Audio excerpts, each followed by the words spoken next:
Lung scarring, pulmonary fibrosis, causes and symptoms. Scars on the lung tissue cause it to thicken and lose the elasticity of healthy lung tissue. Doctors call this pulmonary fibrosis. Lung scars can result from illness or medical treatment, and they are permanent.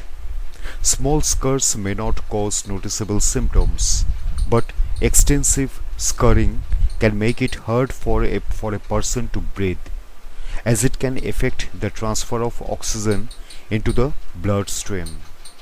As a result, the brain and other organs may not receive the oxygen that they need.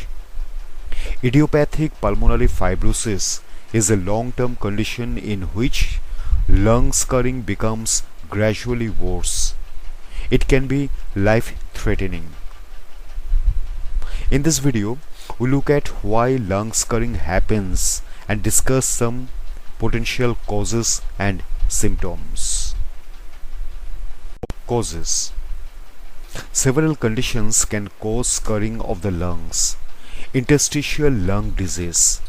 Interstitial lung disease involves inflammation of the air sacs or the web of tissue or interstitium that surrounds them in the lungs.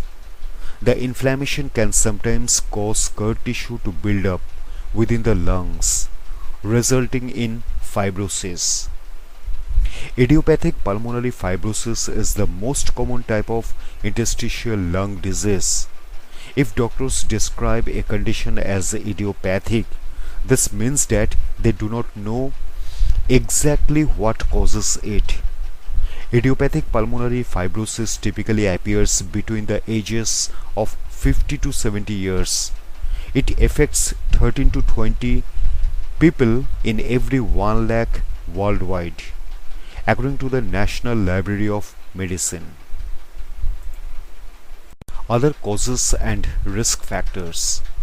Other risk factors include previous viral infection or pneumonia, gastroesophageal reflux disease GERD or acid reflux, smoking, older age, tuberculosis TB, exposure to asbestos or silica, chemotherapy, radiation therapy to the chest cavity.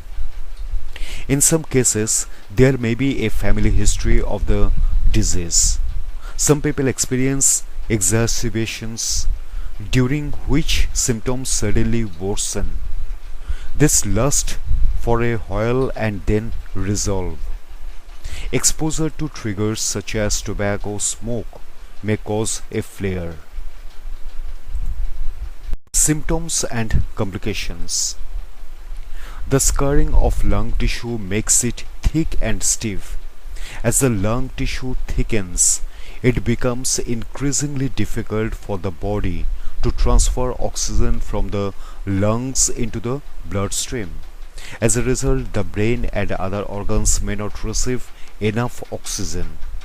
The symptoms depend on the amount of scarring and how much of the lung it affects, but they may include shortness of breath, especially during or after physical activity, a persistent dry cough, tiredness, weight loss and loss of appetite, rounded and swollen fingertips and nails or clubbing, fever, chills, night sweats.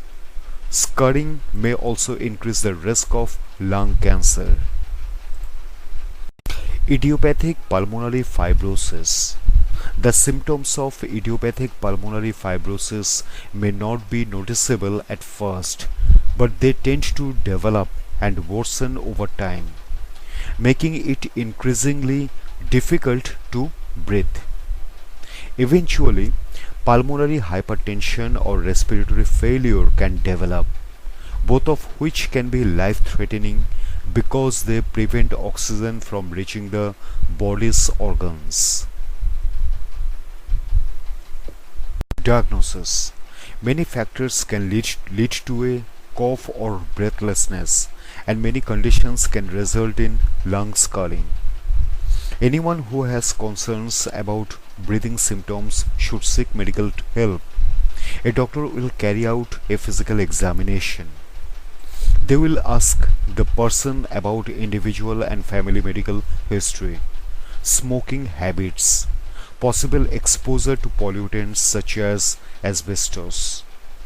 After this, the doctor may carry out some tests such as X-rays, a CT scan, an echocardiogram or EKG to assess heart function, lung function test, pulse oximetry and other tests to measure oxygen levels in the blood, a tissue sample or biopsy. They may also carry out specific tests to rule out other conditions such as tuberculosis or TB. Lifestyle tips. Lifestyle tips that may help prevent or relieve symptoms include quitting smoking if applicable, or avoiding second-hand smoke, eating a healthful and varied diet, doing regular exercise, maintaining a moderate weight to improve breathing capacity, taking precautions to avoid catching infections from others, avoiding exposure to pollutants and dust. It is important to talk to a doctor before making any significant lifestyle or dietary changes. A doctor can advise on a suitable exercise regimen, for example.